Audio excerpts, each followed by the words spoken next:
Mike Johnson just accidentally admitted that the breakup between Musk, the GOP, MAGA, Trump, and the rest of them is real. It's real. And he looks physically pained having to talk about it.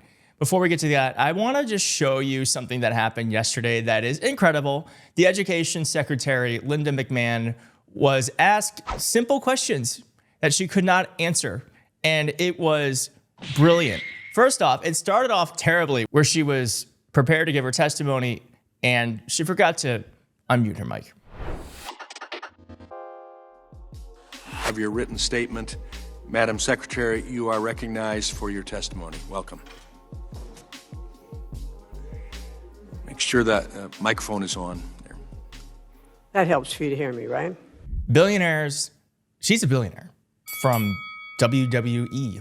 And billionaires, it's just, they have more money. They're not smarter. They just have more money. They were a little bit more lucky. And this is my favorite. A Republican senator asked, and I swear to God, this is how he says it, what was we ranked in reading and math in 1979? Not where it was. And then watch her answer. And what was we ranked in reading and math in 1979? I'm sorry, what? What was we ranked nationally in math? Oh my God, he repeated it. In reading in 1979? We were very, very low on the totem pole. We're number one in 1979. Today. Oh, in 1979. 1979. Okay. Oh, in that 1979. Yes, of course, we were number one. No, I was thinking of the other 1979 where clearly we were number 23. Absolutely ridiculous. And I cannot believe a Republican, I can't believe a senator is just asking questions to the education secretary with clear grammatical problems. You couldn't write this if you tried to. And if you wrote this out, we'd say, that's a little on the nose that you are not able to, you're not able to speak correctly when asking about reading and math. Amazing. And I want to show this too because the Democratic senator actually handed some facts to Linda McMahon and she was not able to handle it at all. Let's watch. Madam Secretary, and I'm not a great mathematician, but I think you were talking about $1 trillion. I believe 1.5 billion times 10 is $15 billion. That's a little bit off from $1 trillion. But I think the budget cuts $1.2 billion for TRIO. Well, 1.2, that would be $12 billion, not $1 trillion. Okay. Fine. Why? Oh, okay. Yeah. I mean, let's just laugh. We have to laugh. If we don't laugh, then we will cry. But it is so sad that we have this imbecile trying to run the Department of Education. She clearly is uneducated. She's clearly not someone who should be running the department. That much we know is true. And this is what I'm saying. We just put them in front of a mic, put them on camera, let them speak, let them talk, because the second that they let their mouths flap, we can see why they are not ready for this job and why they shouldn't be running these departments. And really, they just expose themselves. So let them talk. Let them talk. People are like, why are you platforming them? Because we are showing the insanity. And you got to show the insanity to cure it. Now, Mike Johnson is sad. He's sad because him and Elon Musk, they're in the middle of a breakup. It's very, it's always sad when people end up going separate ways, but it's even worse when it happens in public. And gosh, I just feel so bad for them because whoever would have thought that this would have happened? Oh, I guess all of us. But Mike Johnson admitted that Elon Musk is ghosting him. And if you don't know what ghosting is, ghosting means that you are reaching out to someone and they are just not responding. They're acting like you are not there. On Monday, he made this 180. What do you think changed? Why do you think he's coming out against this now? And have you spoken to the president and Elon since the infamous tweet? Well, I'll tell you, I called Elon last night and he didn't answer, but I hope to talk to him today. I mean, it's not, it's very friendly and we've laughed about our differences on policy before.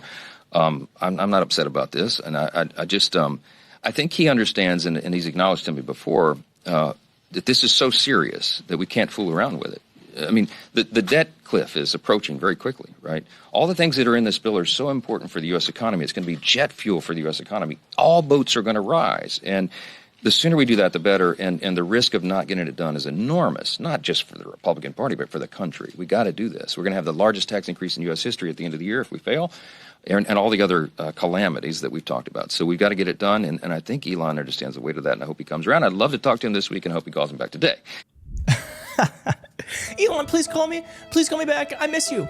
It's incredible that they're like, a tax increase will be bad for the government when we have debt that is going out of control. Aren't we supposed to increase our income if you want to pay for the debt? Think about if you had a credit card bill that is going out of control. There's only a few things you can do. Stop spending, make more money to pay it off, or just pretend like it's not there. I guess they're going with number 3. It didn't end there. Mike Johnson was asked if he's afraid about the midterms and Elon Musk's impact on primaries. And listen to what he says, but then let me know if you think he's telling the truth. Happy text, Monday. And then yesterday, 24 hours later, he does a 180 and he comes out and opposes the bill. And it surprised me, frankly. And I don't take it personal. We don't take it personal. Policy differences are not personal. I think he's flat wrong. I think he's way off on this, and I've told him as much, and I've said it publicly and privately. I'm very consistent in that. But am I concerned about the effect of this on the midterms? I'm not. Let me tell you why. Because when the big, beautiful bill is done and signed into law, every single American is going to do better.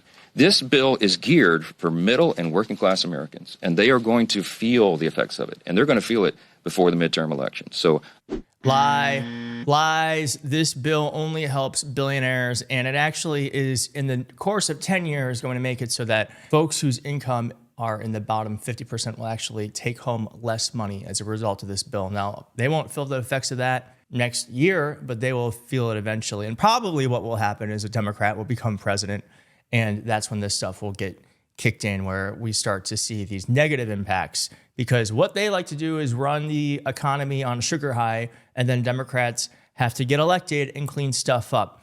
I think my hope is that the Senate is going to try to make this thing not as bad. Ron Johnson was on CNBC pleading to Donald Trump to not go after them with mean tweets as they try to fix this messy ass bill.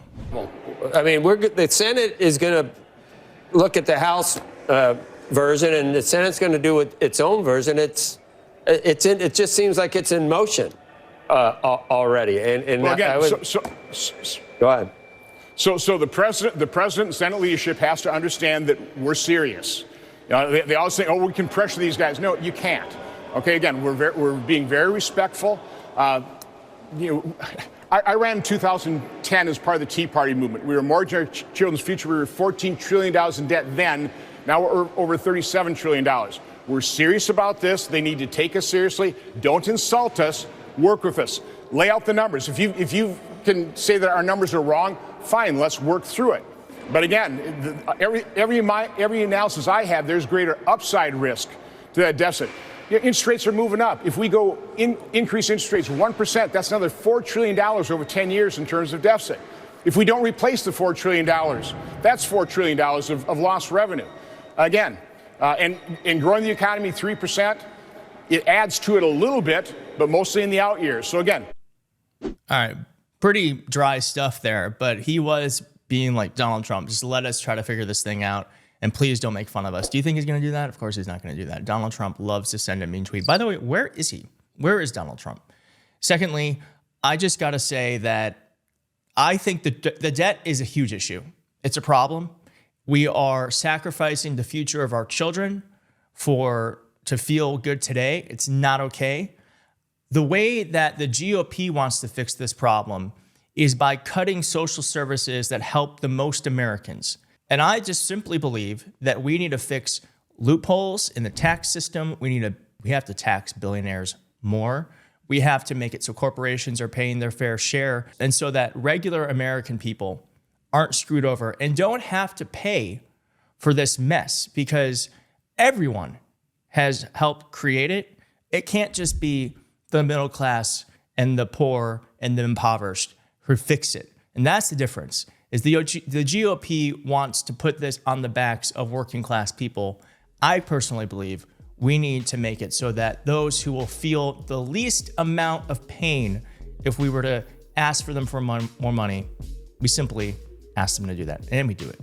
Thank you so much for watching. If you liked the video, please hit like in the video. If you're not subscribed, consider subscribing, and I will see you next time. Bye-bye.